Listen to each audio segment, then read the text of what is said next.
5-year-old girl makes revelation in court that changes the investigation forever. The heavy silence of Portland's family court was broken only by the sound of little Emily's shoes tapping against the dark wooden chair. Dr. Michael Bennett felt cold sweat trickle down his forehead as he watched the 5-year-old fidget nervously beside him at the attorney's table. This was the most important moment of his career and personal life, but everything depended on the words of a child who barely knew how to tie her own shoes. Judge Jennifer Roberts Wilson adjusted her glasses and looked directly at Emily, who wore a light blue dress with delicate floral embroidery, the same one Michael had bought for her first day of school. The girl's blonde hair was tied in 2 braids that swayed slightly each time she turned her head to observe the formal surroundings. "Emily, sweetheart, do you understand why you're here today?" asked the judge softly, trying to ease the tense atmosphere in the courtroom. The girl nodded timidly, her big, curious blue eyes scanning the rows of benches where the Thompson family sat. Across the room, 35-year-old Rebecca Thompson dabbed her tears with a white handkerchief, while her lawyer, Dr. William Parker, nervously shuffled through his notes. Beside her, her husband Daniel Thompson maintained a stern expression, his fists clenched on his lap. Michael took a deep breath and leaned slightly toward Emily.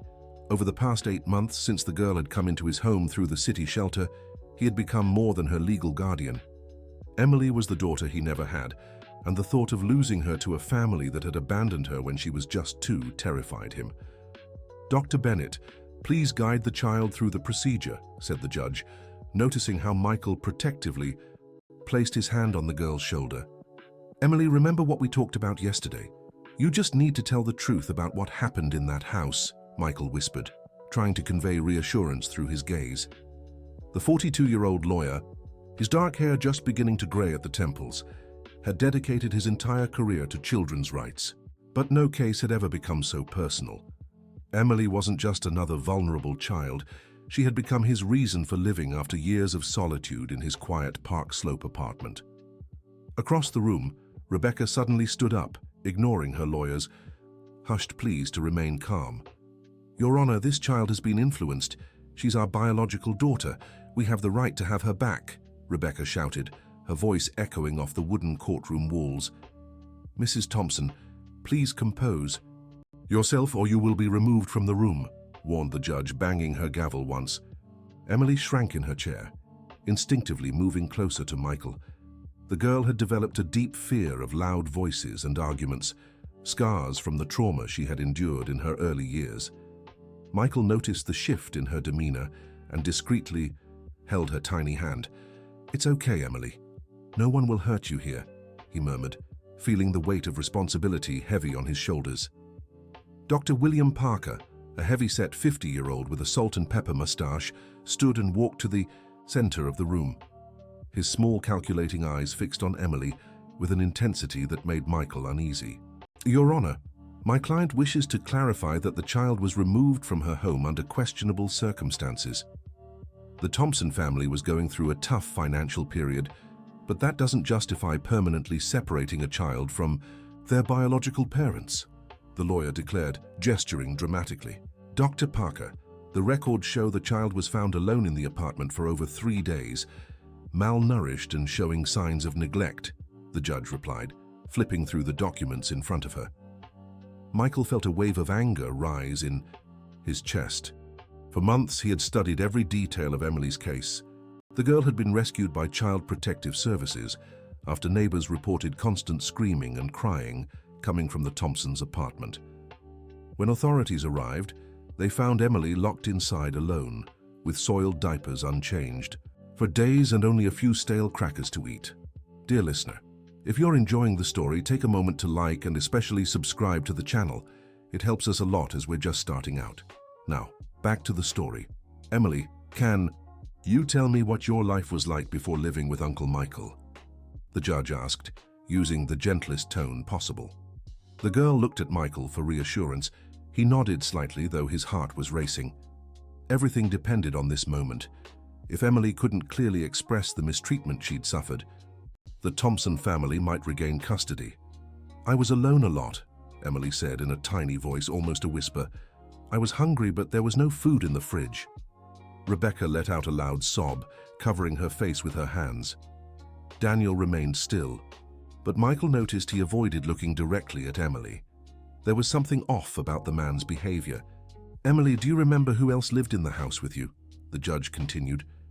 "Uncle Daniel lived there, but he was always mad at me," the girl replied, her voice tinged with a sadness that broke Michael's heart. "What do you mean he was mad at you, sweetheart?" Emily hesitated, glancing at Michael again. He could see she was struggling with painful memories she'd rather forget. During therapy sessions with psychologist Dr. Sarah Miller, Emily had revealed fragments of her past, but never the full story. "He yelled at me a lot. He said I was a—" Emily paused, confused by the word. "He said you were what, Emily?" the judge encouraged. "A bad thing. That I shouldn't have been born," the girl finished, causing several people in the room to gasp audibly. Daniel Thompson shifted uncomfortably in his seat. His dark, piercing eyes darted nervously around the room, avoiding the girl's gaze. Michael had noticed this body language in all the preliminary hearings, but only now was he beginning to understand what it meant. Dr. Parker stood abruptly, trying to interrupt the testimony. "Your Honor, the child is clearly confused. Children this age often mix fantasy with reality," he argued, though his voice sounded less convincing than before. "Doctor, let the child finish her account," the judge replied firmly. Michael felt a mix of relief and apprehension. Emily was being brave, but he knew this was only the beginning. The case was far more complex than it initially seemed, and there were still secrets left uncovered. "Emily, can you tell me about Aunt Rebecca? How is she with you?" the judge asked. The girl looked at Rebecca, who had stopped crying and was now watching her with a strange expression. There was something there Michael couldn't quite decipher, but it unsettled him. "Aunt Rebecca was sometimes nice to me, but she was always sad and cried a lot." "She said it was my fault," Emily reported, nervously fidgeting with the embroidered flowers on her dress. "Fault for what, sweetheart?" "That she couldn't have other babies. She wanted more babies but couldn't. So she got mad at me because I was there," Emily explained with the brutal honesty typical of children. Rebecca stood up again, this time with eyes full of a rage she could no longer hide. "That's not true. I loved my daughter. Everything I went through was to protect her," she shouted, immediately reprimanded by the judge. Michael observed every reaction in the room. As an experienced lawyer, he had learned to read between the lines of statements and behaviors. There was something the Thompson family was hiding, something far beyond the obvious neglect documented in the case. The first twist began when Emily suddenly raised her small arm and pointed directly at Daniel Thompson. "He's not my real dad," the girl said with surprising clarity. The silence that followed was deafening. Daniel turned pale, Rebecca covered, her mouth in shock, and Dr. Parker dropped his papers on the floor. Michael's heart raced. This was not information found in the case files. "Emily, what do you mean by that?" the judge asked, leaning forward in her chair. "I heard them fighting. Aunt Rebecca yelled at him that I wasn't his daughter, that she had me with another man," Emily explained, not fully grasping the weight of her words. The revelation exploded like a bomb in the courtroom.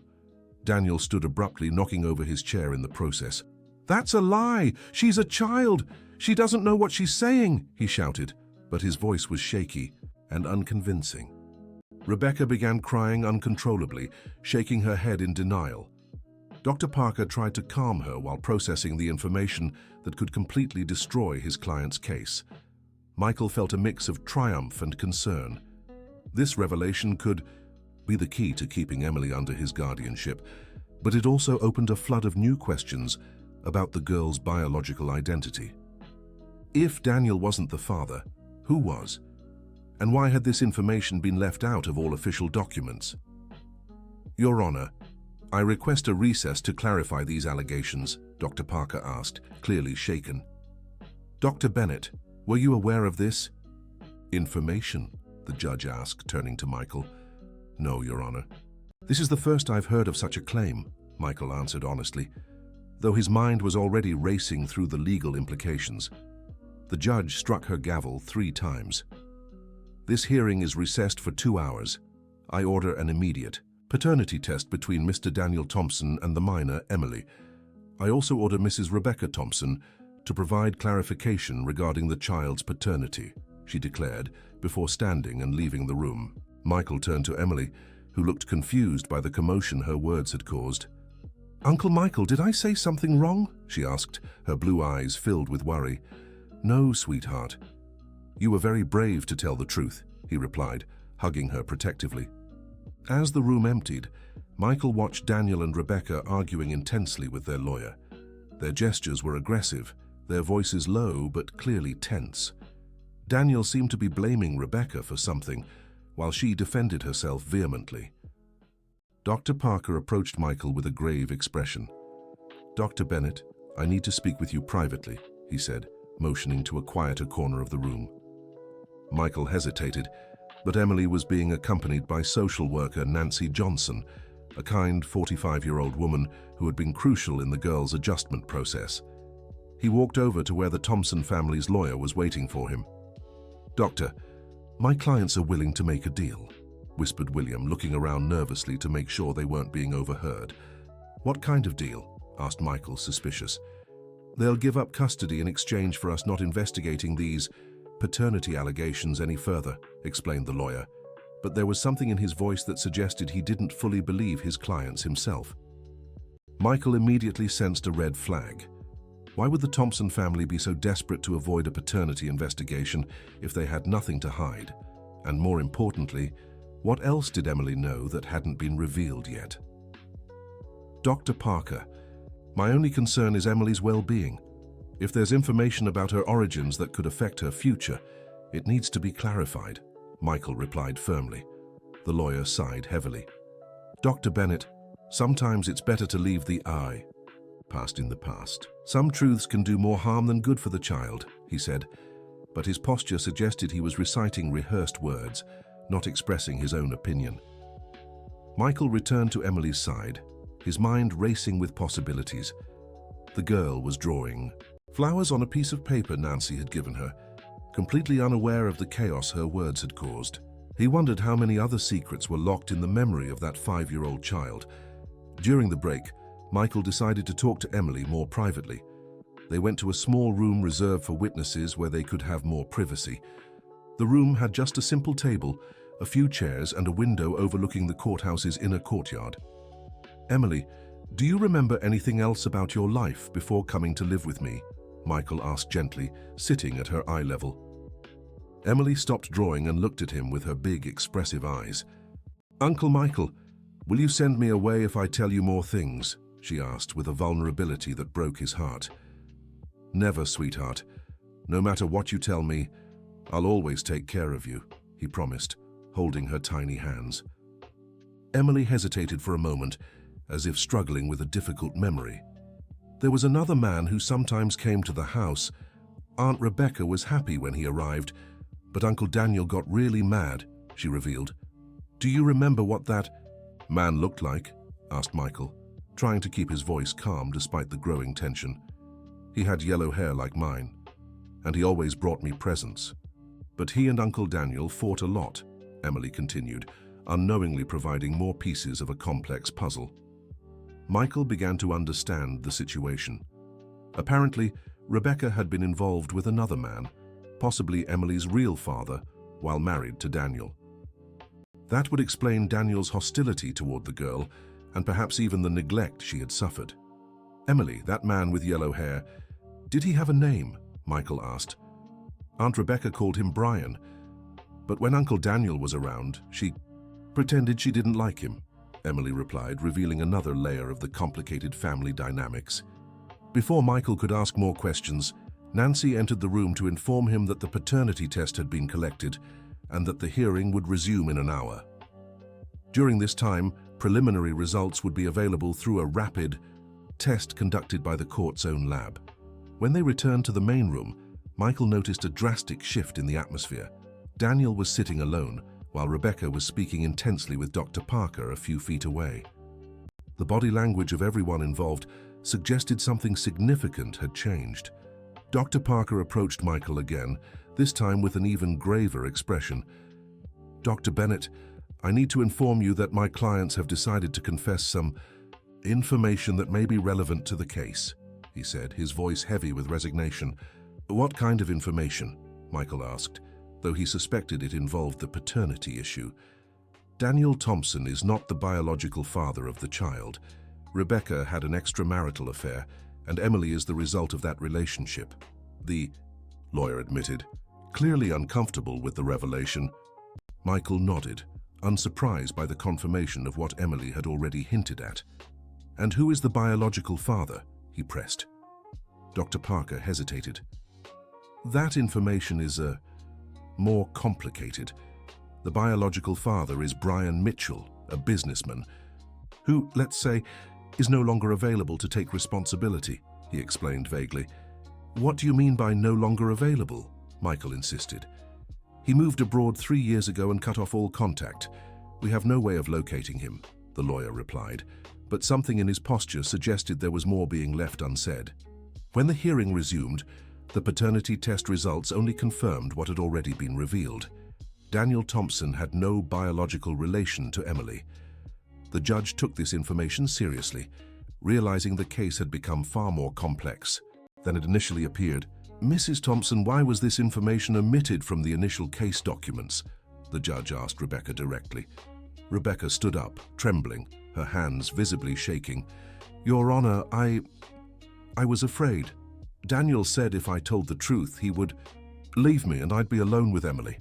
I thought it would be better for everyone if we kept it a secret," she explained, tears beginning to fall again. "And where is the child's biological father now?" the judge continued. "I don't know, Your Honor. Brian disappeared from our lives 3 years ago. He said he wasn't ready to be a father and that it was better if I pretended Emily was Daniel's child," Rebecca confessed, her voice growing weaker. Michael felt a mix of compassion and frustration. With each revelation, it became clearer what a toxic and unstable environment Emily had grown up in. A child shouldn't have to deal with adults unwilling to take responsibility for their choices. But something still didn't add up. If Brian had disappeared 3 years ago, when Emily was only 2, why had the Thompson family continued caring for her for another year before abandoning her? And why had Daniel, knowing he wasn't the biological father, agreed to keep up the charade? "Mr. Thompson, why did you agree to raise a child you knew wasn't biologically yours?" the judge asked, turning her attention to Daniel. Daniel stood up slowly, his movements tense and deliberate. "Your Honor, I loved Rebecca. I thought with time I could learn to love Emily too," he answered, but his voice sounded rehearsed and unconvincing.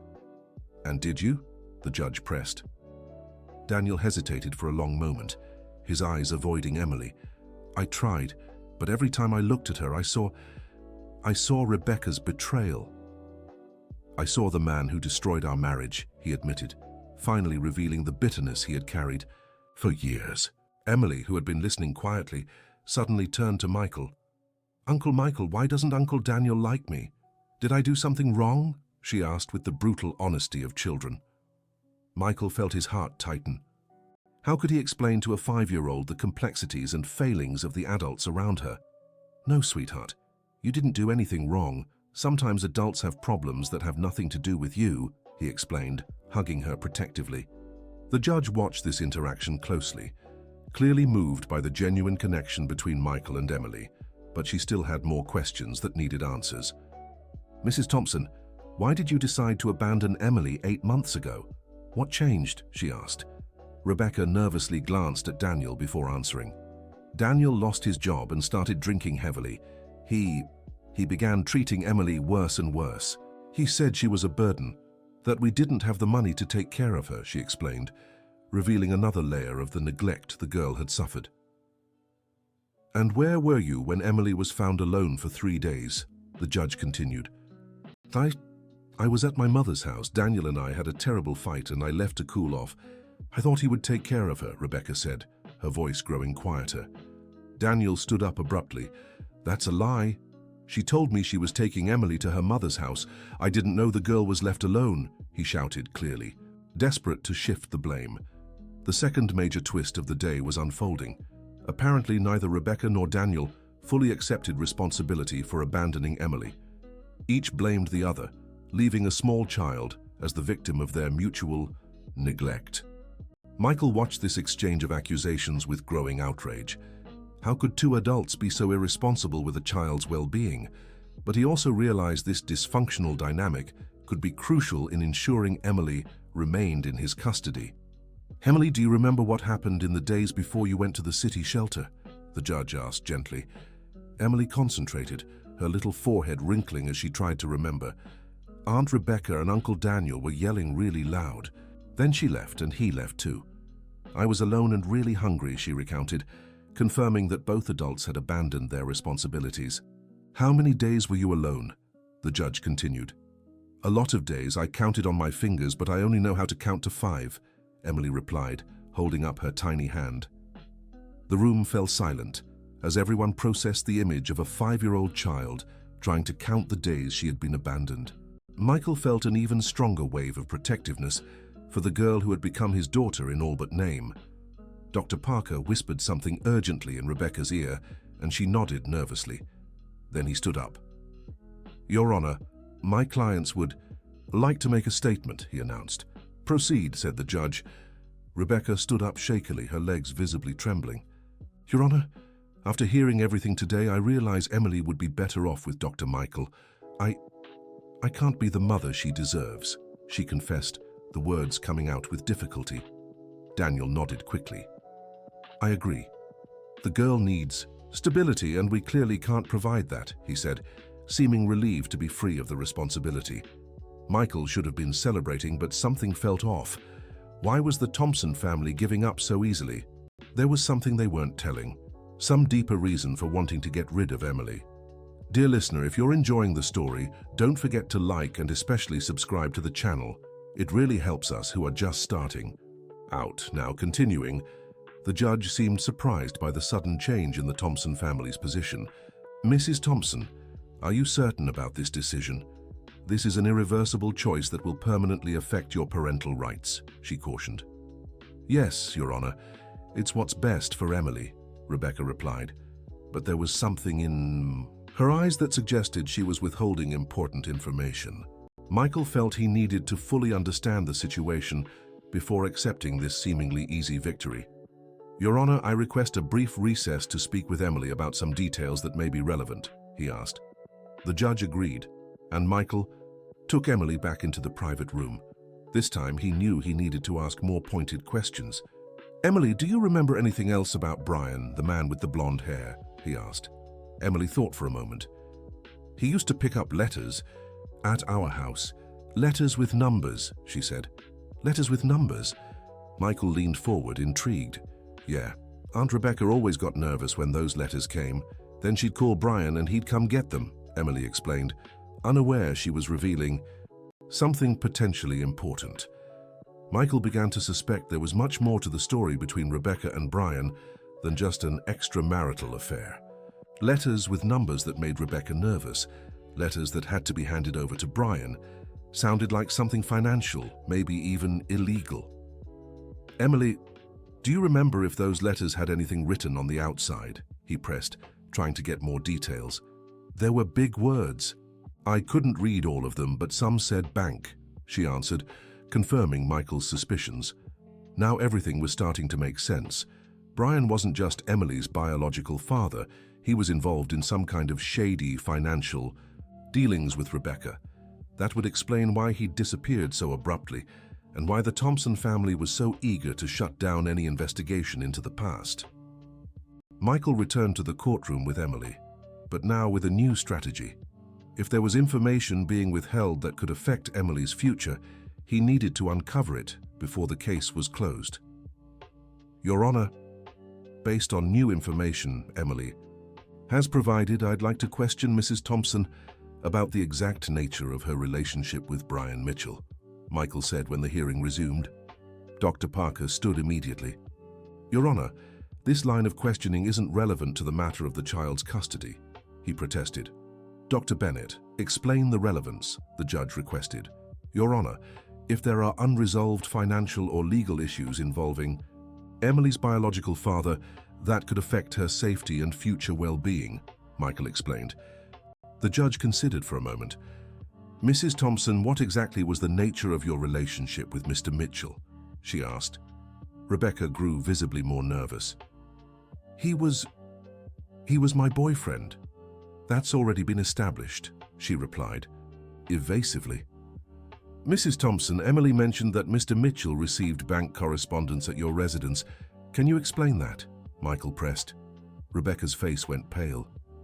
She looked desperately at Dr. Parker, who seemed equally surprised by this information. I don't know what you're talking about, she murmured, but her body language screamed that she was lying.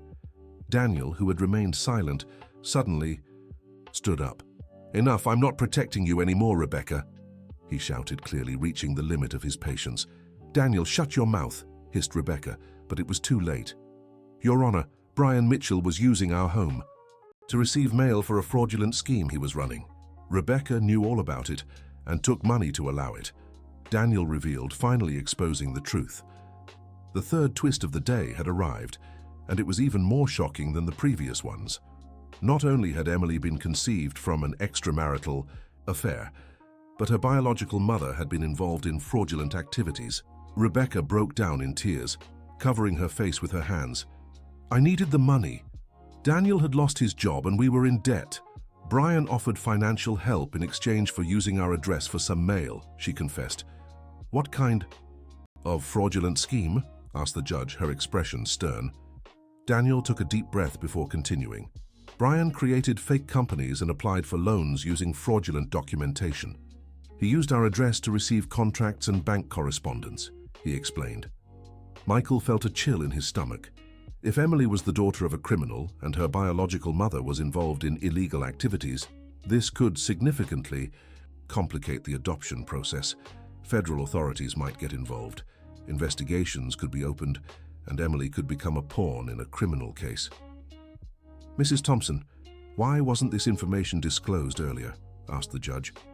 Because Brian threatened us. He said if we told anyone, he'd make sure we took the blame too. We were scared, admitted Rebecca. And when was the last time you had contact with Mr. Mitchell? The judge continued. Rebecca hesitated, glancing nervously around the room. 3 years ago, when he said he was leaving the country, she replied, but something in her voice suggested there was more to it.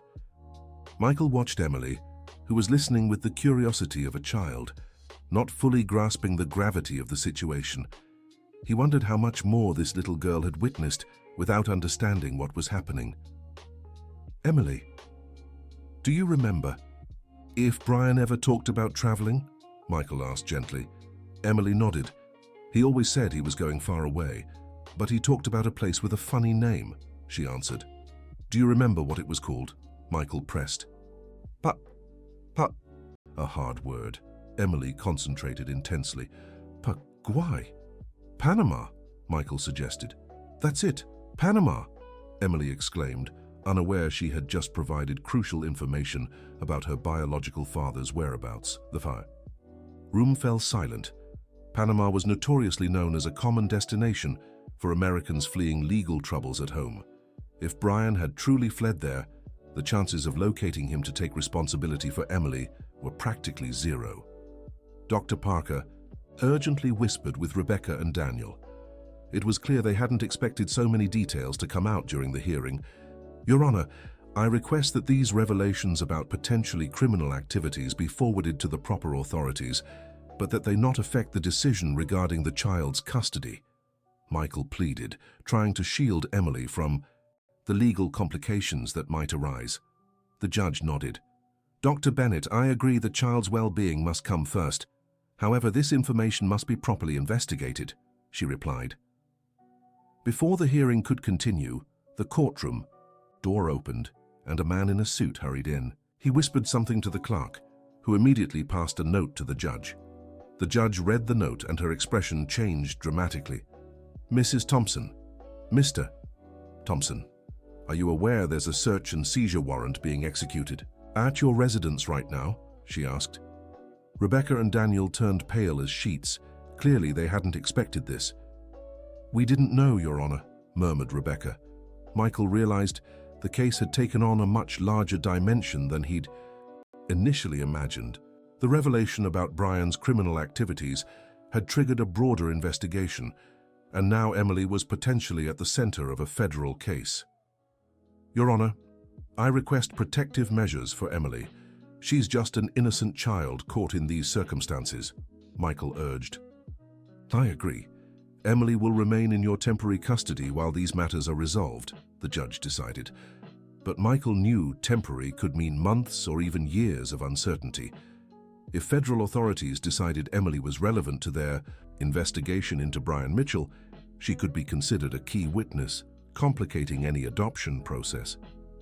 During the new recess ordered by the judge, Michael tried to process all the information that had come to light. What had started as a simple custody case had turned into something far more complex, involving fraud, international flight, and possibly organized crime. Nancy approached him with a worried expression. Dr. Michael, I received a call from the federal prosecutor's office. They want to speak with Emily about what she might know regarding Brian Mitchell, she informed him. She's only 5. What useful information could she possibly have? Michael protested. Apparently, Brian ran the scheme from the Thompsons' home for over 2 years.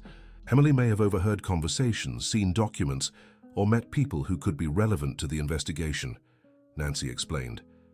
Michael felt a mix of protectiveness and desperation. He wanted to keep Emily far away from any involvement in criminal investigations, but he also knew defying federal authorities could lead to even worse consequences. Who will be conducting this conversation with Emily? He asked. Federal Agent Robert Harris. He specializes in financial crimes and has experience with minor witnesses, Nancy replied. I'll insist on being present during any conversation, Michael stated firmly. It's already approved. In fact, they prefer you there so Emily feels more secure, Nancy said, offering some small relief. When Michael returned to Emily, she was drawing again, this time a house with several small figures around it. What are you drawing, sweetheart? He asked, sitting beside her. It's our new home. You, me, and maybe a dog, she answered with a smile, melting Michael's heart.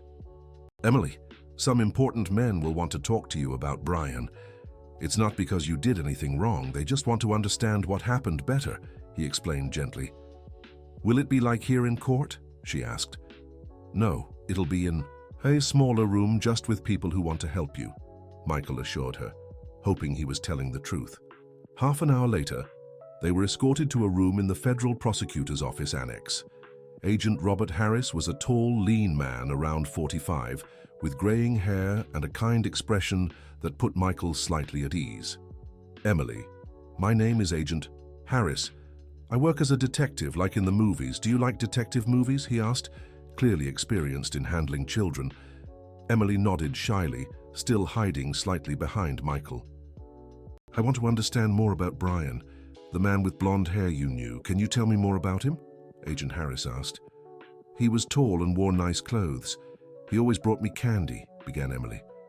What kind of things did he do in the house where you lived? Continued the agent. Emily thought for a moment. He would go through papers on the living room table, lots of papers with numbers, and he talked on the phone using different names, she revealed, providing information that could be useful for the investigation. Different names? Agent Harris leaned forward, intrigued. Yeah, sometimes he said he was John, sometimes he said he was Charles, but Aunt Rebecca always called him Brian, explained Emily. Michael realized that without knowing it, Emily had been exposed to far more of Brian's criminal activities than anyone had imagined. A small child observing and absorbing information she didn't even fully understand. Emily, do you remember if Brian brought other people to the house? Asked Agent Harris. Sometimes other men came. They talked quietly and always seemed worried, she replied. Do you remember anything specific they talked about? The agent continued. Emily shook her head. They always sent me to my room when they arrived, she said. Agent Harris took several notes and exchanged meaningful glances with Michael. It was clear Emily had been in a far more dangerous environment than initially thought. One last question.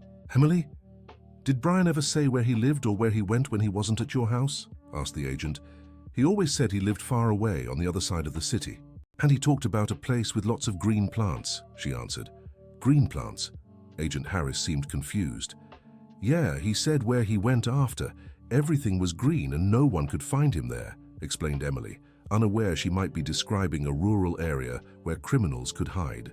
After the conversation with the federal agent, Michael found himself in a far more complicated situation than he had imagined. Emily wasn't just a child abandoned by her parents. She was potentially a key witness in a federal investigation into bank fraud. When they returned to court, the judge had made a decision based on the day's revelations. Given the complexity of the circumstances revealed today, I rule that Emily remain under the temporary custody of Dr. Michael Bennett for 6 months while federal investigations are conducted, she announced.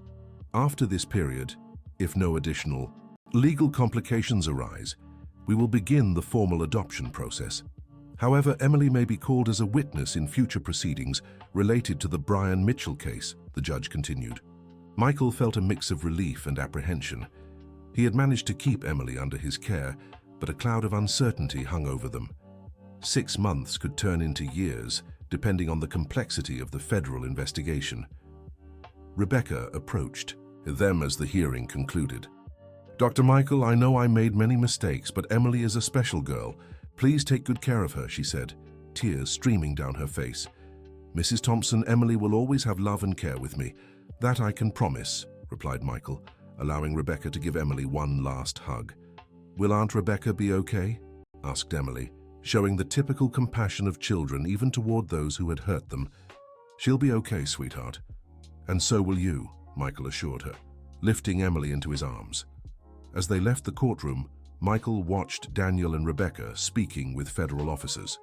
They would clearly face consequences for their involvement in Brian's scheme, but that was no longer Michael's concern. His only priority now was building a stable and safe life for Emily. In the car on the way home, Emily was quiet, processing the day's events in her own way. "Uncle Michael, am I going to live with you forever now?" she asked. "We're going to work toward that, sweetheart. But even if it takes a little while, you'll always have a home with me," he promised. "And can we get a dog?" she asked, returning to the drawing she had made. "If you want, we sure can," Michael replied, smiling genuinely for the first time all day. In the following days, Michael and Emily's lives settled into a new routine. Michael had hired a nanny, Mrs. Margaret, a 60-year-old woman experienced in childcare, to help look after Emily while he worked. Mrs. Margaret was a sturdy woman with graying hair always tied in a bun and a warm smile that immediately won Emily over. She had raised 4 children of her own and cared for countless others throughout her career, bringing a maternal stability Emily had never experienced. "Dr. Michael, this little girl needs routine and affection. She's carrying a lot of fear in her heart," Mrs. Margaret observed after a few days of watching Emily. "What do you recommend?" Michael asked, eager to do everything right. "Patience, lots of love, and letting her adjust slowly. A hurt child needs time to trust again," the experienced caregiver advised. Michael followed Mrs. Margaret's advice religiously. They set fixed times for meals, specific moments for play, and a bedtime ritual that included a story told by Michael every night. Slowly, Emily began to blossom. Her smiles became more frequent. She started asking questions about everything around her, and she developed a special fondness for puzzles and coloring books. However, 3 weeks after the hearing, Michael received a call that would change the course of their lives once again. "Dr. Bennett, this is Agent Robert Harris. We need to talk urgently," said the tense voice on the other end of the line. "Did something happen?" Michael asked, immediately concerned. "Brian Mitchell has been located in Panama and he's filing for paternity rights over Emily," the agent informed him. Michael felt the world spin around him. After 3 years of being missing, having completely abandoned his daughter, Brian Mitchell had decided to reappear just as Emily was beginning to find stability. "How is that possible? He's a fugitive from justice," Michael protested. "Legally, he's still her biological father, and he's claiming he was unaware of Emily's abandonment. He's hired lawyers in both Panama and the United States," Agent Harris explained. "What does this mean for temporary custody?" Michael asked, trying to stay calm. "It means we'll have a new hearing in 15 days. Brian will appear virtually to present his request," the agent replied. Michael hung up in shock. How could he explain to Emily that the father she barely remembered was trying to take her away just as she was starting to feel safe? Dear listener, if you're enjoying the story, Don't forget to like and especially subscribe to the channel. It helps us a lot as we're just starting out. Now continuing. That night, as he put Emily to bed, Michael struggled to keep his composure. The little girl had chosen a book about a bear family finding a new home in the woods, a painful irony given the circumstances. "Uncle Michael, are you sad?" Emily asked, noticing the tension on his face. "Just thinking about some work things, sweetheart," he lied, not wanting to worry her. "So you'll keep taking care of me, right?" she asked, showing surprising intuition for her age. "Always, Emily. No matter what happens, you'll always have my love," he promised, though he wasn't sure he could keep that promise. In the days that followed, Michael buried himself in legal research and consultations with colleagues, specializing in international law. The situation was complex. Brian was in a country without an extradition treaty with the United States for financial crimes, but family laws might be different. Dr. Elizabeth Collins, a colleague specializing in international family law, was the one who brought the first bad news. "Michael, the situation is more complicated than we'd like. Since Brian is the biological father and is claiming he was unaware of Emily's situation, he has parental rights that must be considered," she explained during a consultation. "But he's a fugitive criminal," Michael protested. "That complicates things, but it doesn't automatically strip his rights as a father. The court will have to evaluate whether it's in Emily's best interest to live with her biological father in Panama or stay with you in the United States," Elizabeth replied. "And what are our chances?" Michael asked, dreading the answer. "Honestly, it depends a lot on how Brian presents himself and what kind of life he can offer Emily. If he can show financial and emotional stability and convincingly argue that his absence was circumstantial." Elizabeth didn't need to finish the sentence. Michael knew he was facing the most important fight of his life. This wasn't just about legalities. It was about the well-being of a girl who had finally found safety and love. 2 days before the hearing, Michael received an unexpected call. "Dr. Bennett, this is Dr. William Parker. I need to speak with you urgently," said the lawyer for the Thompson family. "Dr. Parker, we have nothing left to discuss," Michael replied coldly. "Sir, it's about Brian Mitchell. There are things you need to know before the hearing," the lawyer insisted. Intrigued, Michael agreed to meet him at a cafe near the family court. Dr. Parker arrived visibly nervous, constantly looking around as if afraid of being watched. "Dr. Bennett," Brian approached me. "He wants to make a deal, but he revealed without preamble." "What kind of deal?" Michael asked, suspicious. "He's willing to relinquish his parental rights over Emily in exchange for certain guarantees," Dr. Parker explained vaguely. "What guarantees?" Michael pressed. "He wants Emily to be declared fatherless in official documents, no mention of him as her biological father, and he wants assurances that she'll never be used as a witness against him," the lawyer revealed. Michael felt a mix of relief and suspicion. Why would Brian be willing to give up Emily so easily? There was something he wasn't saying. "Why did he change his mind?" Michael asked. Dr. Parker hesitated. "Apparently, Panamanian authorities are pushing for his extradition. He needs to keep as low a profile as possible, and an international custody battle would draw too much attention," he explained. "And what does he want in return, specifically?" Michael continued. "That Emily never be told the true identity of her biological father. That she grows up believing you've always been her father," Dr. Parker said. Michael fell silent for a moment, processing the proposal. On one hand, this would ensure Emily stayed with him permanently. On the other, it meant building her entire life on a lie. "I need to think about this," Michael finally said. "Doctor, he needs an answer by tomorrow." "If you don't accept, he'll show up at the hearing and fight for custody," Dr. Parker pressured. That night, Michael stayed up late, wrestling with the hardest decision of his life. Telling Emily the truth when she was older would be complicated, but would lying about her origins be fair? He watched Emily sleeping peacefully in her new bed, surrounded by stuffed animals and books. She looked so small and vulnerable, and had already been through so much in her 5 years of life. The next morning, Michael made his decision. He called Dr. Parker. "I accept the agreement, but with one additional condition," he said. "What condition?" asked the lawyer. "I want all the documents proving Brian voluntarily gave up his parental rights. "And I want a signed statement that he will never attempt to contact Emily again," Michael demanded. "I'll inform Brian," replied Dr. Parker. 2 hours later, he called back. "Agreement accepted. The documents will be ready for tomorrow's hearing," he confirmed. Michael felt a mix of relief and melancholy. He had won the legal battle, but he knew one day he would have to explain to Emily the complicated truth about her origins. The next day's hearing was surprisingly quick. Brian participated via video call from Panama, but only to formalize his surrender of parental rights. He looked thinner and older than Michael had imagined, with nervous eyes that rarely looked directly at the camera. "Mr. Mitchell, do you confirm that you are voluntarily and permanently relinquishing all parental rights over the minor Emily?" asked the judge. "Yes, Your Honor, I believe it's what's best for the child," Brian replied, his voice sounding rehearsed. "And do you understand this is an irreversible decision?" the judge continued. "I understand completely," he confirmed. Emily, sitting beside Michael, watched the screen curiously, not fully grasping that the man on the screen was her biological father. "Who is that man, Uncle Michael?" she whispered. "Just someone who needed to sign some papers so you can keep living with me," Michael explained, technically telling the truth. After the formalization of the surrender, the judge addressed Michael.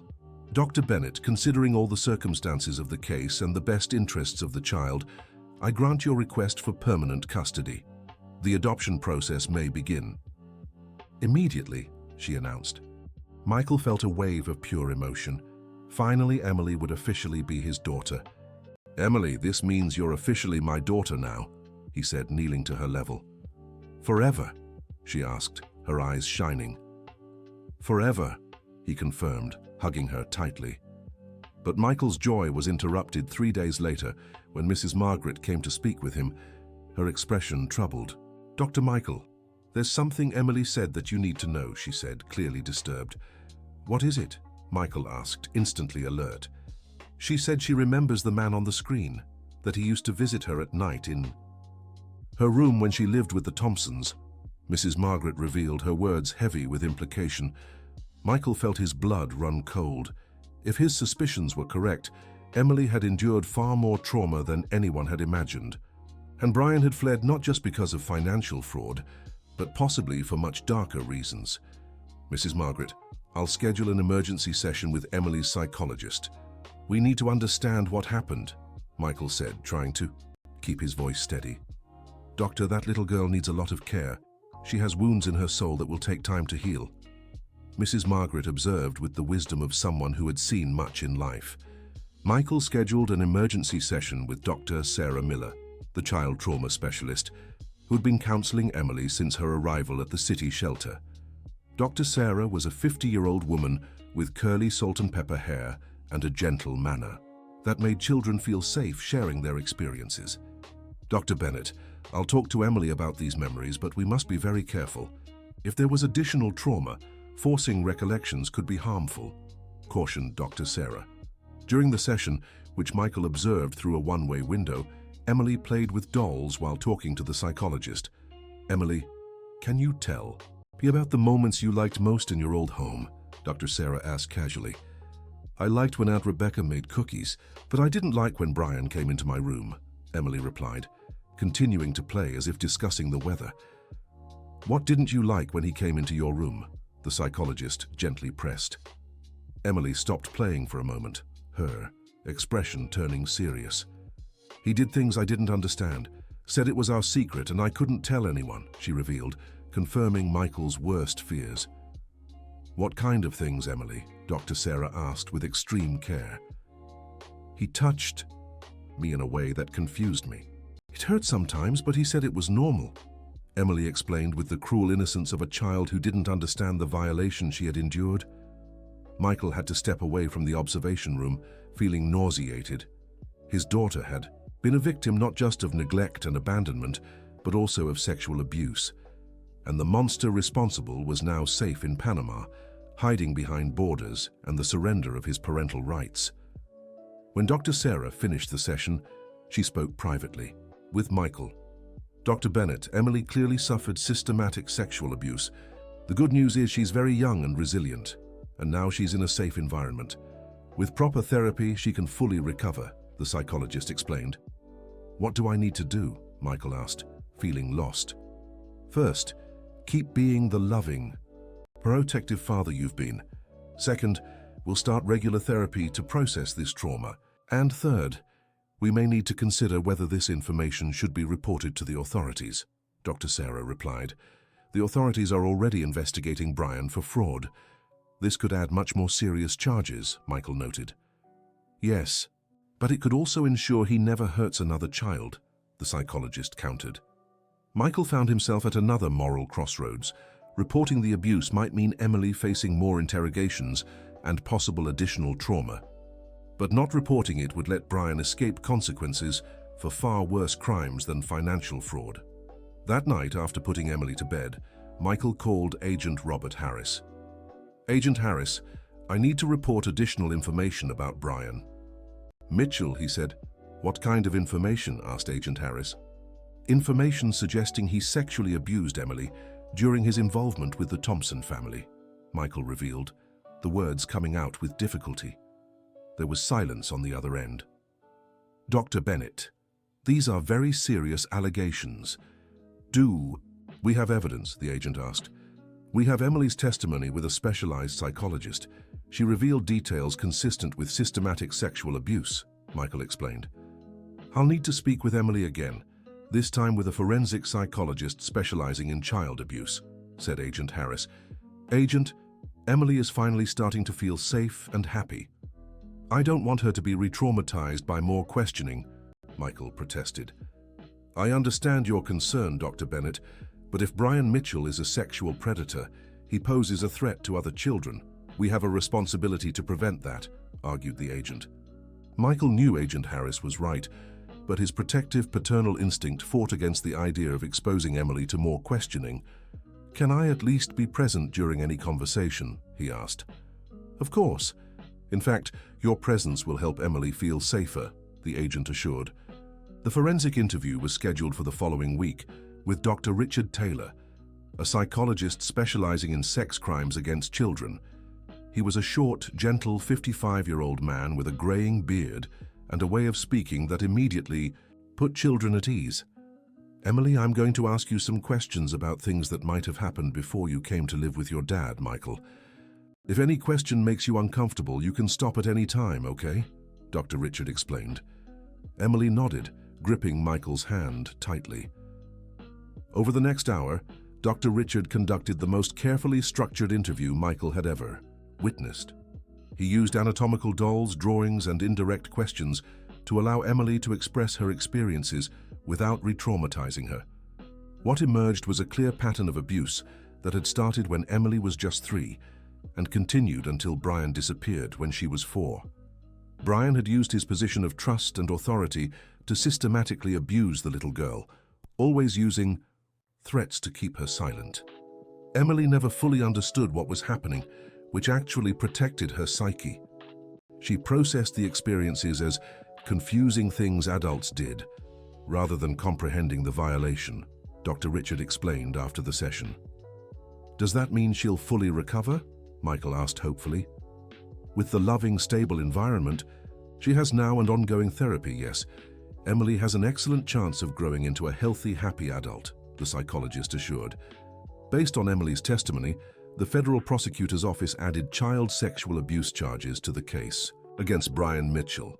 They also began the process of requesting extradition from Panama, though Michael knew it could take years. 6 months after the final custody hearing, Michael and Emily's lives had settled into a happy, healthy routine. Emily was attending preschool at an institution known for its work with children who had experienced trauma. She had made friends, learned to read a few words, and developed a passion for gardening after Michael planted a small vegetable patch in their backyard. Mrs. Margaret remained a constant, loving presence in their lives. She had become more than a babysitter. She was a surrogate grandmother, giving Emily the extended family stability she had never known. Michael had also made some changes in his life. He reduced his workload to spend more time with Emily and took only cases that truly motivated him. Financially, they were comfortable, and emotionally, they had become a true family. But their peace was disrupted when Michael received an unexpected call from Dr. Elizabeth Collins. "Michael, you need to know something. Brian Mitchell died in prison in Panama," she informed him.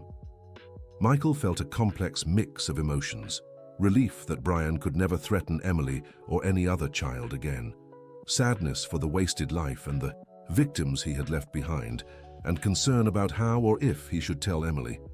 "How did it happen?" he asked. "Apparently other inmates found out about the crimes against children. You know how these cases are handled in prison," Elizabeth explained gently. "Does Emily need to know?" asked Michael. "Not for now. She's too young to process this information. Maybe when she's older, if she asks questions about her biological father," Elizabeth advised.